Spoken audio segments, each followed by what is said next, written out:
On 13 News Now, Cory Bigsby breaks his silence. This interview comes one day after a Hampton jury convicted Bigsby of killing his child Codi and hiding the body.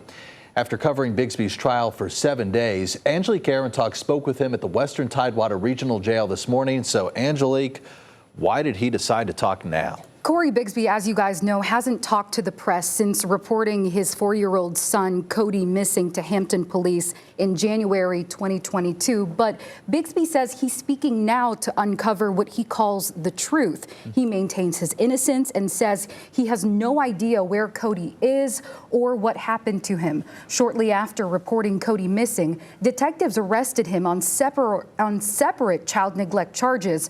Those landed him in Hampton Roads Regional Jail for months, where he says correctional officers mistreated him. For instance, Bigsby alleges they didn't let him out for scheduled showers. I said, look, whatever I got to do to get out of here. So they kept telling me, write a confession letter then. And I kept telling them I'm not confessing to anything because there's nothing to confess to. So I said, okay, I'll write a letter.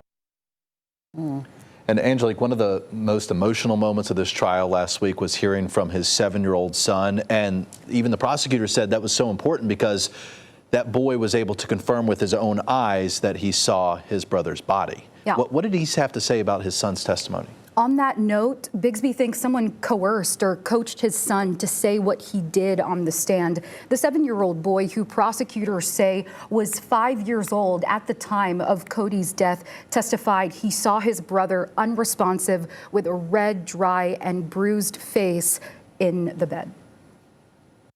My son said something totally different in the first 2 interviews that he was given in the beginning, which was 2 years ago. Then all of a sudden my son come and say some stuff that was coerced, knowing my son never seen his brother land anywhere lifeless, none of that.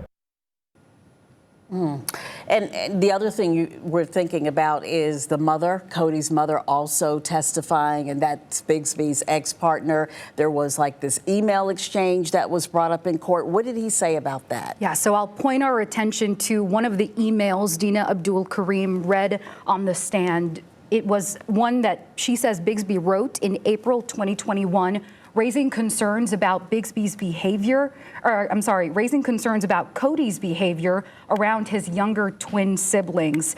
Karim said in part in that email, quote, "I do not want to severely hurt him." This is apparently Bigsby speaking. "I do not want to severely hurt him to protect my babies. He needs to see a psychiatrist. He needs to come with you."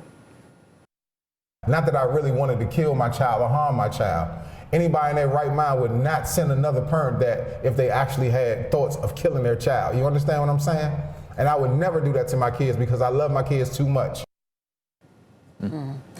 What about any comments about what Anton Bell talked about? I mean, he had a lot to say after this was over. The Commonwealth's attorney, I know one of the things he said that it had Bigsby taken the stand, he would have given him a legal beatdown.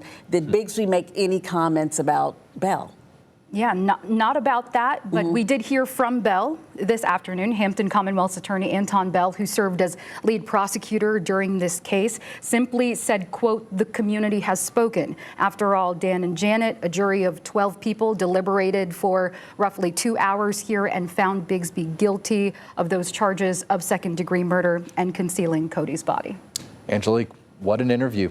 Thank you for bringing that to us today. You can watch that full 30-minute interview. It's exclusive on 13 News Now, and you can see it on our digital platforms right now. That includes our website, app, YouTube page, and our streaming service, 13 News Now Plus.